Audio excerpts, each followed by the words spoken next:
Donc, bonjour à vous, bonjour les secondes. Merci beaucoup de votre présence.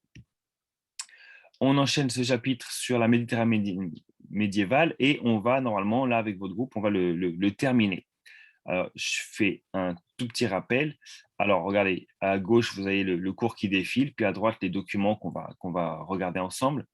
Euh, On a donc fait l'introduction en disant que la Méditerranée, au temps du Moyen Âge, elle était dominée par trois grandes civilisations. On a vu en détail un petit peu les caractéristiques de ces trois civilisations. Donc, d'un côté, l'Empire byzantin, ensuite, il y a l'Europe occidentale et le monde musulman. Donc, chacun a son histoire et sa culture et ses caractéristiques. Il y a des échanges entre ces différentes civilisations, évidemment. Alors, des échanges guerriers entre catholiques et orthodoxes, des échanges guerriers entre catholiques et musulmans, et également des échanges conflictuels entre musulmans et byzantins. Donc tout ça, on l'a vu, on a parlé des croisades avec pas mal de détails. Et maintenant, donc je ne vais pas rentrer dans les détails maintenant. Et ensuite, on a vu, pour finir un petit peu sur une note plus positive, on va dire, les échanges pacifiques entre ces différentes civilisations. Et alors, ceux qui peuvent, il faudrait qu'ils aillent voir la vidéo qui est en replay du dernier cours sur le grand A, sur les échanges commerciaux. Là, je vais un petit peu le résumer, un petit peu pour le rappeler quand même. Les échanges pacifiques entre ces grandes civilisations. Donc, on a vu que malgré les conflits, malgré les oppositions culturelles, religieuses, malgré les conflits aussi par rapport euh, au, à l'accès aux richesses ou à l'accès au territoire, euh, et ben il y avait énormément d'échanges entre ces civilisations. Et on avait vu la dernière fois des échanges commerciaux. Mais en effet, si vous voyez le bassin méditerranéen, euh, bon, je vous mets une carte quand même en même temps. Si vous voyez le bassin méditerranéen, on voit que ben, ça occupe différents espaces géographiques et ça occupe, enfin, avec différents climats, et donc on ne va pas produire forcément les mêmes choses à ces différents endroits. Donc, en résumé, par rapport au commerce, ben, ça se complète en fait. Ce qu'on produit dans un endroit, ça va compléter ce qu'on produit à un autre endroit. Et voilà, donc chaque région, chaque civilisation va avoir ses particularités de production. Donc vous pensez qu'ils viennent d'Extrême-Orient, les épices d'Inde par exemple, la soie de Chine, et ça donne naissance à la route de la soie, la route des épices. Plutôt du sud d'Afrique, on a de l'or qui est importé et qui est échangé. On a des esclaves aussi. Le sucre, ce qui était là, et enfin, si vous avez vu le replay, on a fait on a étudié un peu en détail l'exemple du sucre. Le sucre qui n'était pas connu du tout en Occident et qui va être importé plutôt du monde musulman. Et donc, il va être découvert et du coup très apprécié soit par les latins, soit par les byzantins. Et le sucre, d'ailleurs, a été découvert lors de la première croisade, non, ou de la deuxième croisade plutôt. Là, ils vont voir enfin, rencontrer d'autres peuples, enfin, les croisés vont rencontrer d'autres peuples, et puis ils vont découvrir le sucre et ils vont en faire commerce après dans leur région d'origine.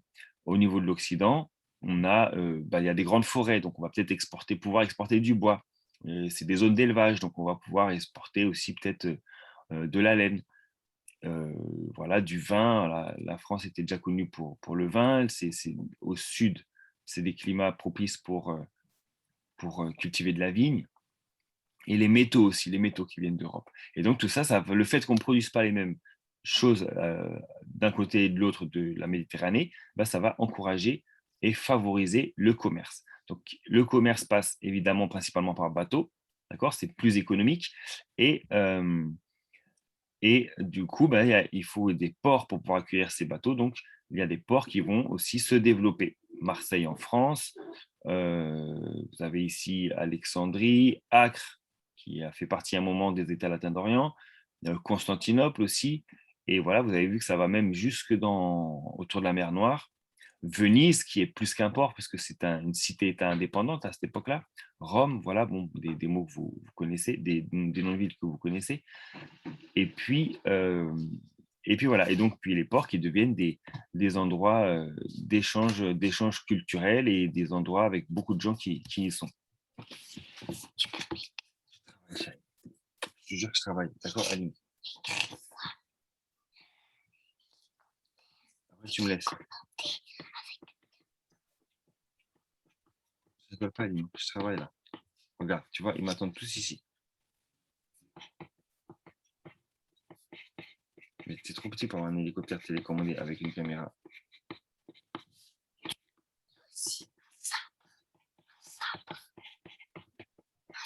J'ai pas le temps, vas-y, laisse te plaît.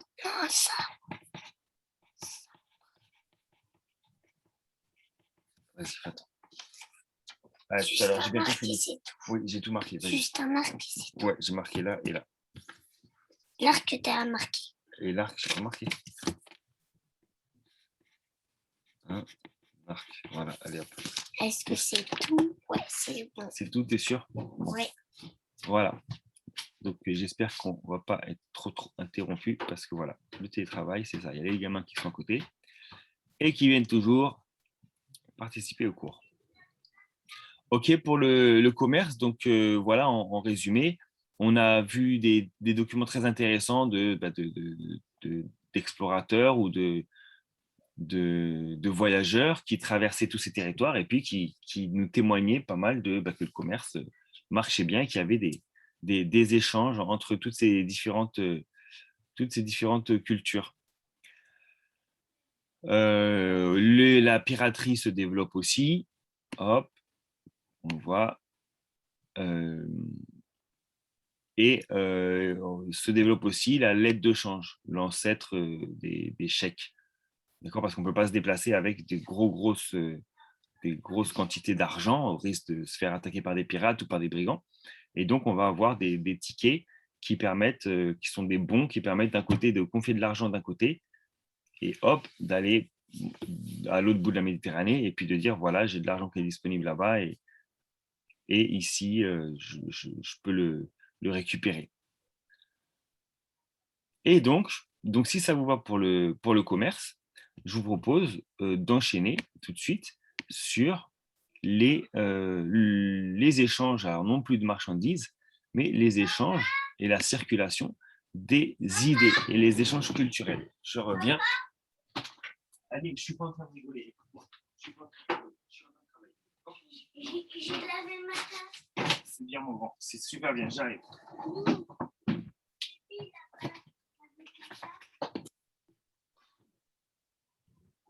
Comme on a terminé le grand B, les échanges commerciaux entraînent la circulation des hommes et surtout la circulation des idées dans toute la Méditerranée. Et pour vous faire pour spolier un petit peu, c'est ce qui va donner naissance à la Renaissance, dont vous avez déjà entendu parler, donc à la fin du Moyen Âge. Ces idées vont tellement se mélanger, tellement s'enrichir que finalement, mais du coup cette fois ça va être en Europe. En Europe, il va y avoir cette nouvelle période de l'histoire qui s'appelle la Renaissance. Donc en fait, pendant tout le Moyen Âge, les échanges entre les différentes civilisations vont être très fécondes, vont se développer. Et puis, l'aboutissement de tout ça, c'est l'Europe qui va renaître un petit peu et qui va sortir du Moyen Âge. On a des petits documents qu'on peut regarder ensemble.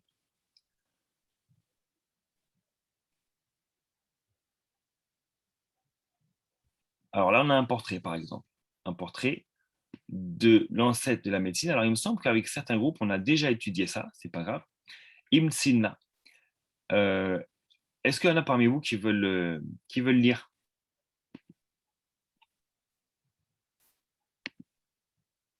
Vous avez le droit de lever la main si vous voulez, sinon je le lis, mais s'il y en a qui veulent participer, avec plaisir. Donc, Ibn Sina, donc vous voyez, en plein Moyen-Âge, 1980-1037, né en Perse. C'est un étudiant brillant qui devient dès 18 ans le meilleur médecin de son époque. Passant au service de plusieurs princes musulmans, il rédige des dizaines d'ouvrages. Le plus important est le canon de la médecine. Il est traduit en latin à la fin du XIIe siècle, donc 200 ans après sa mort. Et il a une énorme diffusion. Il est encore utilisé à enseigner et enseigné au début du XXe siècle. Donc, vous imaginez, 1000 ans après, il est encore, on utilise encore les recherches de ce penseur, de ce savant musulman perse. Donc, on voit qu'il y a quand même des gens qui réfléchissent beaucoup. Pour beaucoup, des géographes et des gens qui explorent, c'est à ce moment-là qu'on se rend compte que la Terre est ronde aussi. Donc, en Occident, on refuse dans un premier temps, mais on va à la fin du Moyen Âge. C'est pour ça que Christophe Colomb veut découvrir l'Inde, c'est parce qu'on sait que la Terre est ronde, donc il veut faire le tour de l'Inde. Donc c'est pendant le Moyen Âge qu'on va un petit peu observer les étoiles, faire différents types d'observations, observer le cycle de la Lune et puis émettre l'idée que la Terre n'est pas plate comme on l'aurait toujours cru. Là, on a un autre petit document qu'on peut se regarder aussi. Donc là, on est en tant que graine d'historien. En tant que graine d'historien, on a on fait des recherches, des enquêtes en utilisant des sources historiques. Là, par exemple, on a une source qui date de 1185. Si vous remettez dans le contexte, c'est juste avant que Saladin reprenne Jérusalem. Donc, on est quand même dans une période un petit peu de croisade. On a un auteur manifestement arabo-musulman, Oussama ibn Munkir, qui écrit ses idées et qui est dans un ouvrage qui s'appelle Les enseignements de la vie. Qu'est-ce qu'il nous dit? Est-ce qu'il y en a un parmi vous qui a envie de lire? Vous avez le droit, hein? Après, ça ressemble à ce qu'on fait en classe avec dès qu'ils lisent. Vous pouvez lever Moi, la je peux main. lire, c'est... Vas-y, avec plaisir. Vas-y, Samy, merci. Non, c'est Jonathan. Ah, Jonathan, vas-y, parce que ça, c'est pas qui était. Vas-y, Jonathan, merci. Comme en classe, voilà, Jonathan, et qui participe bien. Merci. On avait amené à la maison plusieurs jeunes femmes que l'on venait de capturer. Les Francs, Dieu les maudisse, sont d'une race damnée et celle avec laquelle on ne s'accouple pas. Mon père aperçut parmi les prisonniers une jolie fille. La jeune fille plut à l'émir et le charma. Il se la réserva et elle lui donna un fils qu'il appela Badran et qui constitua son héritier présomptif. L'enfant grandit et quand son père mourut, il reçut le gouvernement de son pays et de ses sujets, sa mère gardant le pouvoir de commander et de défendre. Merci. Merci beaucoup. Là, on voit il y a un échange en gros presque politique. Alors, on voit quand même qu'à la base, ils s'entendent pas trop bien, d'accord? L'auteur, il considère les Francs, donc les Francs, c'est les Latins. C'est pas les Byzantins, c'est les Latins. Il les résume en les appelant les Francs, même si tous ne sont pas Francs. Nous, on a une autre vision. Les Francs, c'est juste entre guillemets une tribu ou une ethnie d'Occident. Eux, ils les appellent les Francs.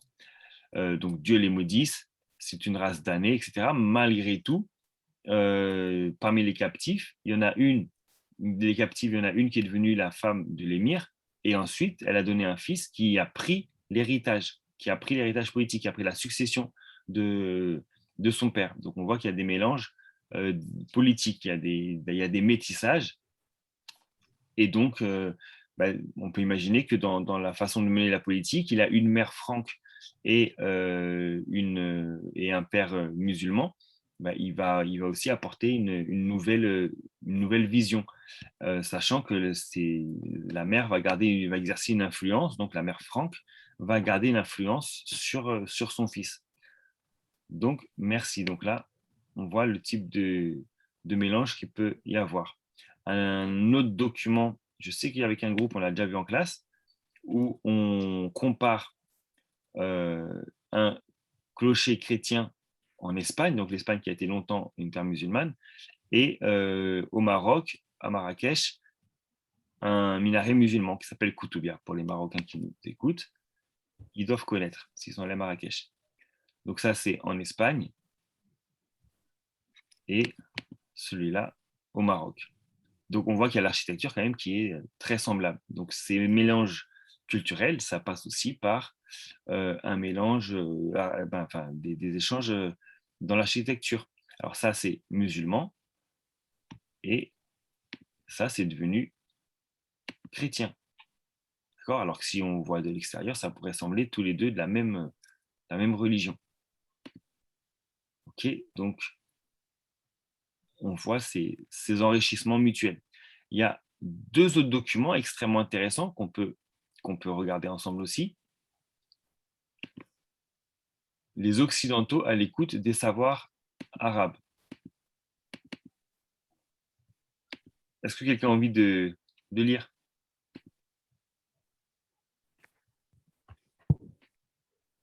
Vous voulez que je vous le lise?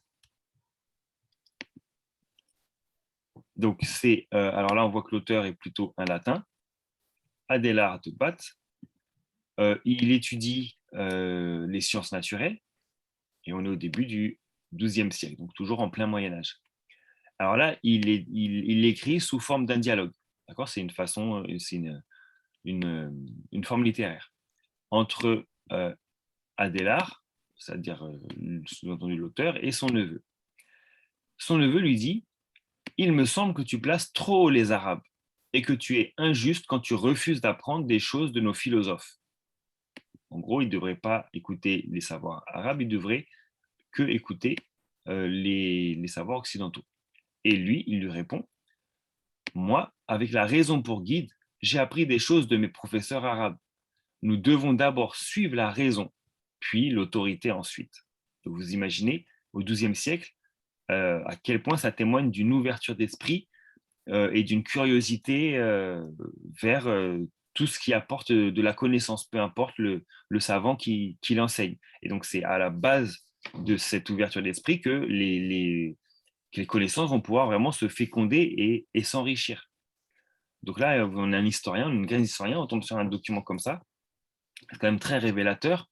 Une fois après qu'on ait vu les croisades et les conflits entre les civilisations, de voir que il y a des gens qui, à travers tout ça, font fleurir les connaissances de l'époque et s'échangent des connaissances. On a un dernier texte aussi très, très important qui parle de la traduction du Coran, déjà au XIIe siècle, 1142.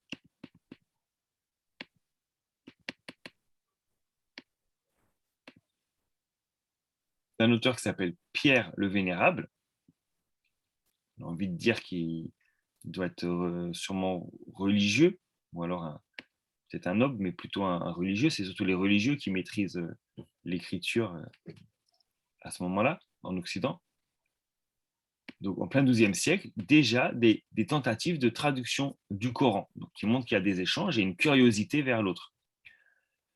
Qu'on donne à l'erreur mahométane le nom honteux d'hérésie ou celui infâme de paganisme, il faut réagir contre elle, c'est-à-dire écrire. Alors lui, il prend déjà position, il dit que l'erreur mahométane, autrement dit la religion de Mohammed, et autrement dit l'islam, lui, il refuse qu'on l'appelle une hérésie. Une hérésie, c'est-à-dire une fausse religion. Il refuse qu'on l'appelle un paganisme. Paganisme, c'est les religions qui ne sont pas monothéistes, qui sont avant les monothéismes. Donc lui, il dit que, en gros, d'après cette première phrase, l'islam a un statut particulier. C'est ni une hérésie, ni une religion paganiste. Mais les latins ne savent pas d'autre langue que celle de leur pays natal. Aussi n'ont-ils pu ni reconnaître l'énormité de cette erreur, ni lui barrer la route. C'est-à-dire qu'on se base sur des préjugés sur l'islam à cette époque-là, et on entretient cette mauvaise vision. Je suis donc allé trouver des spécialistes de la langue arabe, qui a permis à ce poison mortel d'infecter plus de la moitié du globe. Je les ai persuadés, à force d'exhortation et d'argent, de traduire en latin l'histoire et la doctrine de ce malheureux, de Mohammed, et sa loi même qu'on appelle Coran. Et c'est pour que la fidélité de la traduction soit entière au traducteur chrétien, j'ai ajouté un sarrasin, donc un musulman parmi les traducteurs, qui parlent à la fois arabe et latin. Et les autres, c'est des chrétiens qui parlent à la fois arabe et latin. Voici le nom des chrétiens. Robert de Kéton, Hermann de Dalmatie, Pierre de Tolède, et le sarrasin s'appelait Mohamed. D'accord? Donc, ensemble, à plusieurs arabisants, créent un musulman et plusieurs chrétiens, donc ils peuvent très bien travailler ensemble, ils vont chercher à traduire le Coran.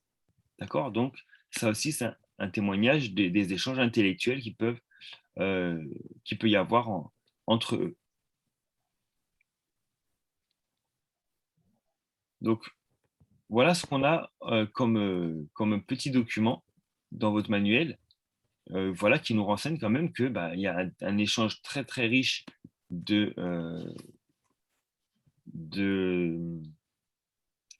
culturel entre eux, au-delà des conflits et au-delà des différences. Je vous rappelle aussi la petite vidéo qu'on a vue avec certains d'entre vous quand on a parlé du monde musulman. Voilà, il nous reste 10 minutes, donc on va finir sur le cours.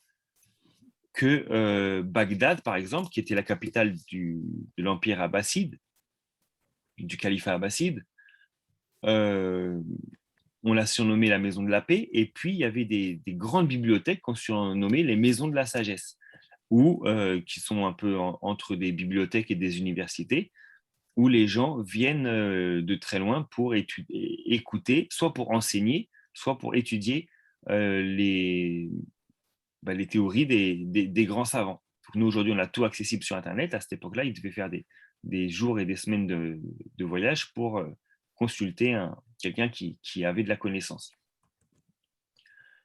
Et donc, on voyait que les Arabes aussi avaient traduit les œuvres des savants grecs, d'accord, de l'Antiquité grecque, qui ont été récupérées, que c'était surtout en possession des Byzantins.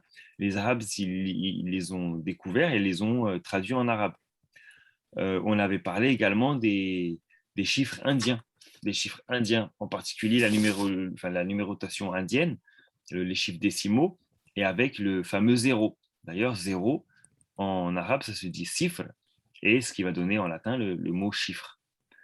Donc les Arabes ont récupéré cette numération, ce système numéraire indien, et vont le réutiliser. Et donc ce système, le système décimal, va permettre énormément de progression mathématique parce qu'il y a des tas de calculs qu'on ne pouvait pas faire avec les chiffres indiens, avec les chiffres romains par exemple, qui vont être possibles grâce à l'invention du zéro et grâce au nombre décimaux.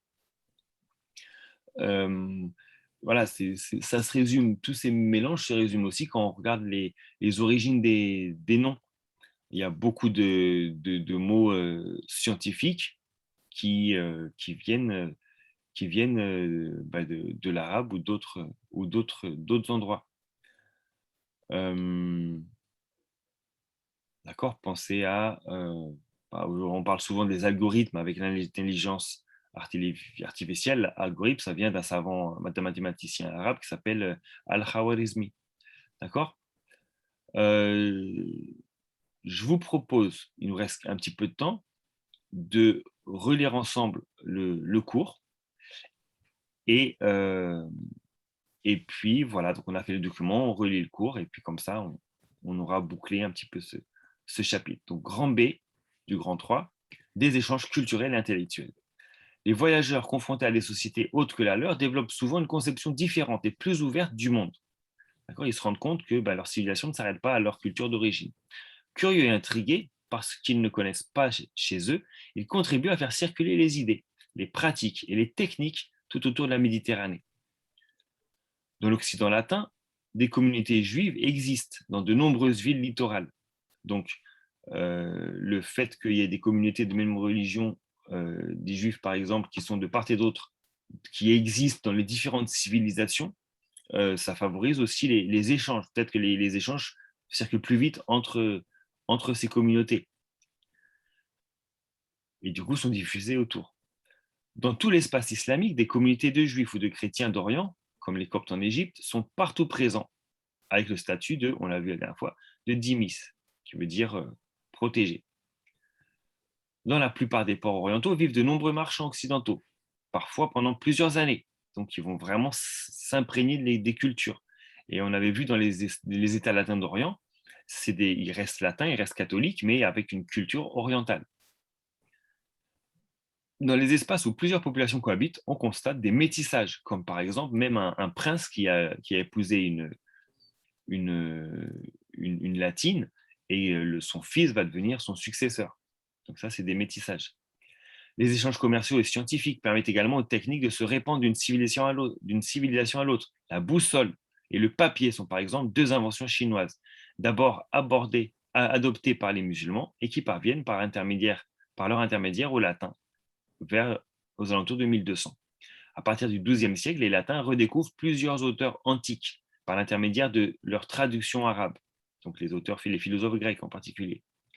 Certains savants latins, fascinés par ces textes, remettent en cause certains aspects de la science occidentale. Oui, parce que en Occident, on est un petit peu dans la dictature catholique et on a du mal à avancer et à remettre en question l'ordre du monde, la vision du monde qu'on a. Et bien, grâce à ces nouvelles idées qui remettent en cause et qui font naître le doute dans l'esprit de certains savants occidentaux.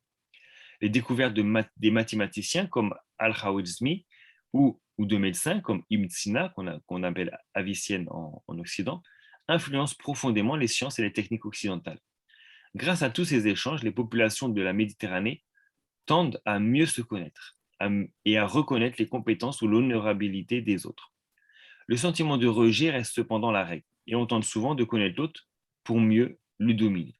Voilà, donc il y a toujours en surface des concurrences, des rivalités, même au plan scientifique et technique, mais le résultat, c'est que ces sciences, ces techniques continuent de fleurir, continuent de se développer et finalement continuent de s'enrichir les unes les autres et puis voilà, d'évoluer.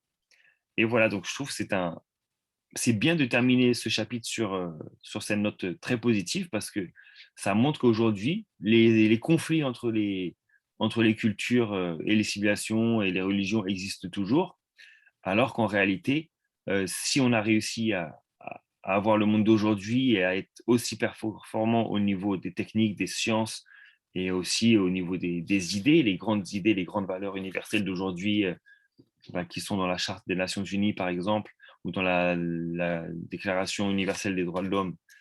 Voilà, toutes ces idées, c'est le fruit de siècles d'échanges entre les différentes civilisations, que ce soit au niveau technique ou scientifique, ou même voire philosophique. Voilà, euh, je peux faire le lien, pour terminer en conclusion, le lien vers le prochain chapitre en histoire. Justement, toutes ces idées qui fleurissent pendant le Moyen-Âge, ça va conduire à terminer le Moyen-Âge. C'est ça qui va mettre fin à cette période du Moyen-Âge, donc il y a certaines caractéristiques propres de cette époque, et qui va faire rentrer l'Europe en particulier, en tout cas, dans une nouvelle période qu'on appelle la période moderne, qui s'ouvre avec une période dont vous avez entendu parler qui s'appelle la Renaissance, où justement les idées antiques vont renaître. Il va y avoir beaucoup d'avancées artistiques, culturelles, scientifiques à ce moment-là en Europe. Et, euh, et puis, ça va amener à ce qu'on appelle aussi les grandes découvertes. Donc, c'est pour ça que on va tenter à la fin du Moyen Âge de découvrir de partir explorer le monde et on va découvrir l'Amérique. Enfin, les Européens vont découvrir l'Amérique. Et puis, du coup, ça va amener à une autre période très riche pour les Européens, où cette fois, ils vont prendre de l'avance un petit peu sur le reste du monde, et cette avance qu'ils vont accélérer jusqu'à aujourd'hui. Et ça, c'est notre chapitre. Regardez, si je vous mets là la carte au trésor,